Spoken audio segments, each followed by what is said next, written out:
Rowdy sheeter ಹತ್ಯೆ ಕೇಸಲ್ಲಿ ಭೈರತಿ ಬಸವರಾಜ್ ಕೂಡ ಆರೋಪಿ. ಕೊಲೆ ಕೇಸಲ್ಲಿ ಮಾಜಿ ಸಚಿವ ಭೈರತಿ ಬಸವರಾಜ್ ಹೆಸರು ತಳಕು ಹಾಕೊಂಡಿದೆ. ಭೈರತಿ ಬಸವರಾಜ್ರ ಹೆಸರು ಇದರಲ್ಲಿ ತಳಕು ಹಾಕೊಂಡಿದ್ದು ಹೇಗೆ? ಹಾಗಿದ್ರೆ ರೌಡಿ ಶೀಟರ್ ಬಿಕ್ಲು ಶಿವನಿಗೂ ಭೈರತಿ ಬಸವರಾಜ್ಗೂ ಏನ್ ಸಂಬಂಧ? ಅವರೀಗ ಪ್ರತಿಕ್ರಿಯಿಸಿದ ರೀತಿ ನೋಡಿದ್ರೆ ಆತ ನನಗೆ ಗೊತ್ತೇ ಇಲ್ಲ ಅಂತ ಹೇಳ್ತಾರೆ. ಡೀಟೇಲ್ಸ್ ಕೊಡ್ತಾರೆ ನಮ್ಮ ಪ್ರತಿನಿಧಿ ಪ್ರಜ್ವಲ್, ಲೈವ್ ನಲ್ಲಿ ಜಾಯ್ನ್ ಆಗ್ತಾ ಇದ್ದಾರೆ. ಪ್ರಜ್ವಲ್, ಈಗ ಕೊಲೆಯಾಗಿರುವಂತ ರೌಡಿ ಶೀಟರ್ ಬಿಕ್ಲು ಶಿವನಿಗೂ ಶಾಸಕ ಭೈರತಿ ಬಸವರಾಜ್ರಿಗೂ ಏನಾದ್ರೂ ಲಿಂಕ್ ಅಥವಾ ಈ ಮುಂಚಿನ ವ್ಯವಹಾರ, ಕಾಂಟ್ಯಾಕ್ಟ್ ಏನಾದ್ರೂ ಇತ್ತಾ?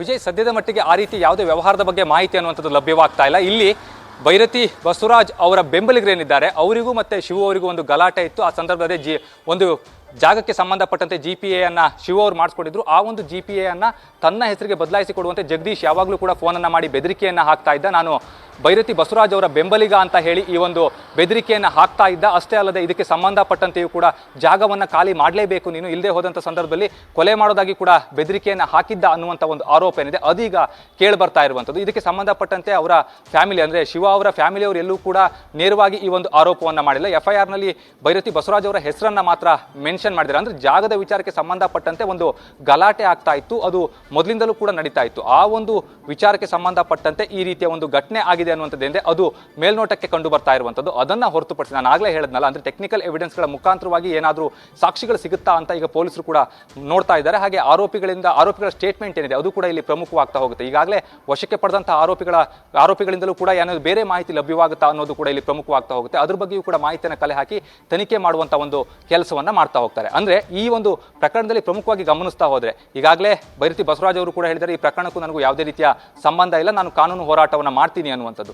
ಆದ್ರೆ ಇಲ್ಲಿ ಈ ಒಂದು ಪ್ರಕರಣದಲ್ಲಿ ಪ್ರಮುಖವಾದಂತಹ ವಿಚಾರ ಏನು ಅಂತ ಹೇಳಿದ್ರೆ ಅವರ ತಾಯಿ ಮಾಡ್ತಾ ಇರುವಂತಹ ಆರೋಪ, ಹಾಗೆ ಈ ಹಿಂದೆ ಅಂದ್ರೆ 2023 ಅಥವಾ 24 ಸಂದರ್ಭದಲ್ಲಿ ಒಂದು ಏನು ವಿಚಾರ ನಡೆದಿರುತ್ತಲ್ಲ, ವ್ಯವಹಾರ ದೂರು ಅಥವಾ ಇನ್ನೊಂದು ಪ್ರತಿ ದೂರುಗಳಾಗಿರ್ತವಲ್ಲ, ಆ ಒಂದು ದೂರಿನಕ್ಕೆ ಸಂಬಂಧಪಟ್ಟಂತೆಯೂ ಕೂಡ ಇಲ್ಲಿ ತನಿಖೆಯನ್ನು ಮಾಡಬೇಕಾಗುತ್ತೆ. ಆಗ್ಲೇ ಹಾಗಾದ್ರೆ ಇವರಿಗೆ ಗೊತ್ತಿರಲಿಲ್ವಾ ಅನ್ನುವಂಥದ್ದು ಕೂಡ ಇಲ್ಲಿ ಪ್ರಶ್ನೆ ಆಗ್ತಾ ಹೋಗುತ್ತೆ. ಯಾಕೆ ಅಂದ್ರೆ ಅವರ ಬೆಂಬಲಿಗರಿಂದಲೇ ಈ ರೀತಿಯಾದಂತಹ ಒಂದು ಬೆದರಿಕೆ ಕರೆ ಹೋಗ್ತಾ ಇದೆ ಅಂತ ಹೇಳಿದ್ರೆ ಆ ಸಂದರ್ಭದಲ್ಲಿ ಹಾಗಾದ್ರೆ ಇವರಿಗೆ ಭೈರತಿ ಬಸವರಾಜ್ ಅವರಿಗೆ ಈ ವಿಚಾರ ಗೊತ್ತಾಗಿರ್ಲಿಲ್ವ ಅಥವಾ ಪೊಲೀಸರು ಕೂಡ ಹಾಗಾದ್ರೆ ಅವರ ಗಮನಕ್ಕೆ ಇದನ್ನ ತಂದಿರಲಿಲ್ವಾ ಅನ್ನುವಂಥದ್ದು ಕೂಡ ಇಲ್ಲಿ ಪ್ರಮುಖವಾದಂತಹ ಒಂದು ವಿಚಾರವಾಗುತ್ತೆ. ಈ ನಿಟ್ಟಿನಲ್ಲೂ ಕೂಡ ಪೊಲೀಸರು ಈಗ ತನಿಖೆಯನ್ನ ಮಾಡ್ತಾ ಹೋಗ್ತಾರೆ. ಯಾಕೆ ಅಂತ ಹೇಳಿದ್ರೆ ಈ ಹಿಂದೆ ಅವರಿಗೆ ವಿಚಾರ ಗೊತ್ತಿಲ್ಲದೆ ಇದ್ದು ಕೂಡ ಅವರ ಹೆಸರನ್ನ ಏನಾದರೂ ಇವರು ದುರ್ಬಳಕೆ ಮಾಡ್ಕೊಂಡ್ರ ಅಥವಾ ಪ್ರತಿ ಬಾರಿ ಕರೆ ಮಾಡಿದಂತಹ ಸಂದರ್ಭದಲ್ಲೂ ಕೂಡ ಭೈರತಿ ಬಸವರಾಜ್ ಅವರ ಹೆಸರನ್ನ ಏನಾದರೂ ಆರೋಪಿಗಳು ಹೇಳ್ತಾ ಇದ್ರ, ಅವರಿಗೂ ಅಥವಾ ಇವರಿಗೂ ಏನಾದರೂ ಸಂಬಂಧ ಇತ್ತು? ಕೇವಲ ಇದೇ ವಿಚಾರವನ್ನ ಶಾಸಕರು ನ್ಯೂಸ್ ಫಸ್ಟ್ ಜೊತೆ ಮಾತಾಡಬೇಕಾದ್ರೆ ಹೇಳ್ತಾ ಇದ್ರು. ಈಗ 3 ತಿಂಗಳ ಮುಂಚೆನೆ ಮಾಹಿತಿ ಇತ್ತು ಅಂದ್ರೆ ಆಯುಕ್ತರಾದ್ರೂ ನನಗೆ ಕಾಲ್ ಮಾಡಿ ಇದ್ರ ಬಗ್ಗೆ ಹೇಳ್ಬೋದಿತ್ತು ಅಥವಾ ನನ್ನನ್ನು ಕರೆಸ್ಕೊಂಡು ವಿಚಾರಿಸ್ಬೋದಿತ್ತು. ಏನು ಮಾಡಿಲ್ಲ, ಈಗಿದ್ದಕ್ಕಿದ್ದ ಹಾಗೆ ಇದ್ರಲ್ಲಿ ನನ್ನ ಹೆಸರು ಬಂದಿದೆ ಅನ್ನೋದನ್ನ MLA ಭೈರತಿ ಬಸವರಾಜ್ ಹೇಳ್ತಿದ್ದಾರೆ. ಖಂಡಿತವಾಗಿಯೂ ಕೂಡ ವಿಜಯ್, ಅಂದ್ರೆ ಈ ರೀತಿಯ ಪ್ರಕರಣದಲ್ಲಿ ಅವ್ರ ಗಮನಕ್ಕೆ ಹಾಗಾದ್ರೆ ಬಂದಿರಲಿಲ್ಲ ಅಂತ ಹೇಳಿದ್ರೆ ಇಲ್ಲಿ ಅಧಿಕಾರಿ ಯಾರು ಅನ್ನೋದು ಕೂಡ ಪ್ರಮುಖವಾಗುತ್ತೆ. ಯಾಕಂದ್ರೆ ಅವರು ದೂರು ಕೊಟ್ಟಂತಹ ವೇಳೆಯಲ್ಲೂ ಕೂಡ ಅವರ ಗಮನಕ್ಕೆ ಇವರು ತಂದಿಲ್ಲ ಅಥವಾ ಅವರನ್ನ ಕರೆಸಿ ಏನು ಮಾತನಾಡಿಲ್ಲ ಅಥವಾ ವಿಚಾರಿಸಿಲ್ಲ ಅಂತ ಹೇಳಿದಂಥ ಸಂದರ್ಭದಲ್ಲಿ ಅಧಿಕಾರಿಯ ತಪ್ಪು ಕೂಡ ಇಲ್ಲಿ ಕಂಡು ಬರುತ್ತೆ ಅಂತಾನೆ ಹೇಳ್ಬೋದು. ಯಾಕೆ ಅಂತ ಹೇಳಿದ್ರೆ ಈ ರೀತಿಯ ಪ್ರಕರಣಗಳಾದಂತಹ ಸಂದರ್ಭದಲ್ಲಿ ಮೊದಲೇ ಅವ್ರ ಗಮನಕ್ಕೆ ತರಬೇಕಾಗುತ್ತೆ. ಅಥವಾ ಕೆಲವೊಮ್ಮೆ ಏನಾಗುತ್ತೆ ಅಂತಂದ್ರೆ ಅಧಿಕಾರಿಗಳು ಕೂಡ ಈ ರೀತಿಯ ಪ್ರಕರಣದಲ್ಲಿ ನಿರ್ಲಕ್ಷ್ಯವನ್ನ ಮಾಡ್ತಾರೆ. ಯಾಕೆ ಅಂತ ಹೇಳಿದ್ರೆ MLAಗಳ ಹೆಸರನ್ನ ಸಾಕಷ್ಟು ಜನ ಹೇಳ್ತಾರೆ ಅಥವಾ ಮಿನಿಸ್ಟರ್ಗಳ ಹೆಸರನ್ನು ಕೂಡ ಸಾಕಷ್ಟು ಜನ ಹೇಳ್ತಾರೆ ಅನ್ನುವಂಥದ್ದೇನಿದೆ ಅದು ಸಾಕಷ್ಟು ಜನ ಅಧಿಕಾರಿಗಳ ಮನಸ್ಸಿನಲ್ಲೇ ಬಂದಿರುತ್ತೆ. ಹಾಗಾಗಿ ಅವರು ಕೂಡ ಅವ್ರನ್ನ ಕರೆಸಿ ವಿಚಾರಣೆ ಮಾಡುವಂಥದ್ದಾಗಿರ್ಬೋದು ಅಥವಾ ಅದ್ರ ಬಗ್ಗೆ ಮಾಹಿತಿ ಕಲೆ ಹಾಕುವಂಥದ್ದಾಗಿರ್ಬೋದು, ಇದನ್ನ ಮಾಡಿಲ್ದೇನೂ ಇರ್ಬೋದು. ಆ ಒಂದು ನಿಟ್ಟಿನಲ್ಲಿ ಆ ಅಧಿಕಾರಿ ಯಾರು ಅನ್ನೋದು ಕೂಡ ಪ್ರಮುಖವಾಗ್ತಾ ಹೋಗುತ್ತೆ. ಅವ್ರ ವಿರುದ್ಧವೂ ಕೂಡ ಹಾಗಾದ್ರೆ ಕ್ರಮ ಆಗ್ಬೇಕಾಗತ್ತೆ ಅನ್ನುವಂಥದ್ದು ಕೂಡ ಇಲ್ಲಿ ಪ್ರಮುಖವಾಗಿರುವಂತಹ ಒಂದು ವಿಚಾರ ಕೂಡ ಹೌದು. ಅಂದ್ರೆ ಈ ಒಂದು ಕೇಸ್ನಲ್ಲಿ ಇರುವಂತಹ ಪ್ರಮುಖವಾದಂತಹ ಕ್ವಶನ್ ಏನು ಅಂತ ಹೇಳಿದ್ರೆ ಹಾಗಾದ್ರೆ ಈ ಆರೋಪಿಗಳಿಗೂ ಹಾಗೆ ಭೈರತಿ ಬಸವರಾಜ್ ಅವರಿಗೂ ಏನಾದರೂ ಸಂಬಂಧ ಇದೆಯಾ ಅನ್ನುವಂಥದ್ದು. ಯಾಕೆ ಅಂತ ಹೇಳಿದ್ರೆ ಇಲ್ಲಿ ಅವರು ಯಾವಾಗಲೂ ಕೂಡ ಕರೆಯನ್ನ ಮಾಡಿದಂತಹ ಸಂದರ್ಭದಲ್ಲಿ ಭೈರತಿ ಬಸವರಾಜ್ ಅವರ ಹೆಸರನ್ನ ಹೇಳ್ತಾ ಇದ್ರು, ಹಾಗೆ ಅವರು ನಾವು ಅವರ ಬೆಂಬಲಿಗರು ಅಂತ ಹೇಳ್ತಾ ಇದ್ರು ಅನ್ನುವಂಥದ್ದು ಏನಿದೆ ಅದು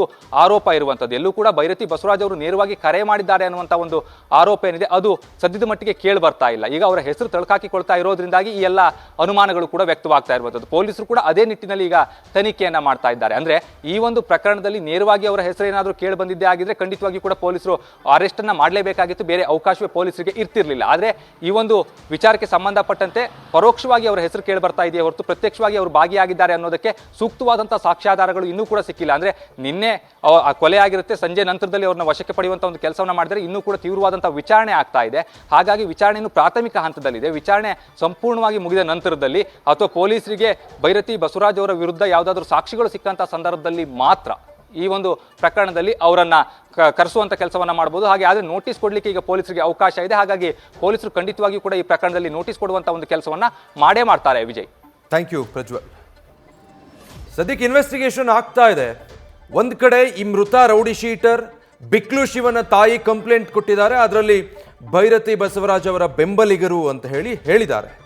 ಯಾಕಂದ್ರೆ ಅವರೆಲ್ಲ ಫೋನ್ ಮಾಡಿ ಆವಾಜ್ ಹಾಕುವಾಗ ಶಾಸಕರ ಹೆಸರನ್ನೇ ಹೇಳ್ತಾ ಇದ್ರು ಅನ್ನೋದು ಅವರ ಆರೋಪ.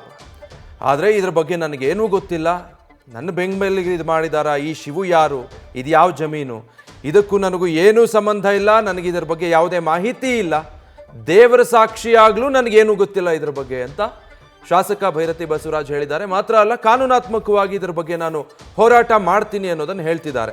ಈಗ 5 ಜನರನ್ನ ಪೊಲೀಸರು ಈ ಮರ್ಡರ್ ಕೇಸ್ನಲ್ಲಿ ವಶಕ್ಕೆ ಪಡೆದು ತೀವ್ರ ವಿಚಾರಣೆಗೆ ಒಳಪಡಿಸಿದ್ದಾರೆ.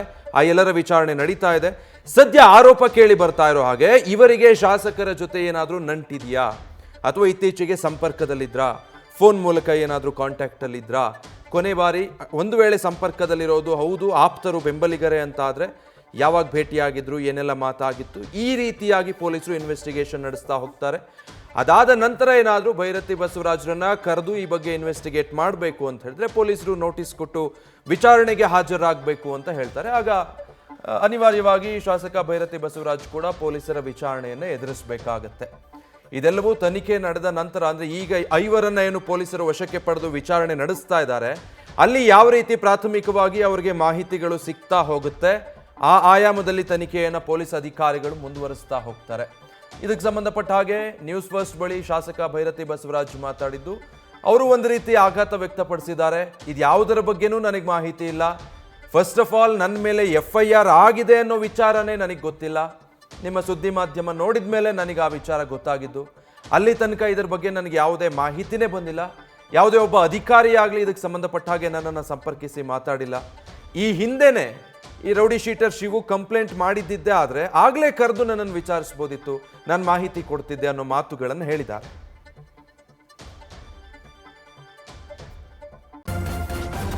ನ್ಯೂಸ್ ಫಸ್ಟ್ ನಿರ್ಭೀತಿಯಿಂದ ನಿಮ್ಮ ಪರವಾಗಿ.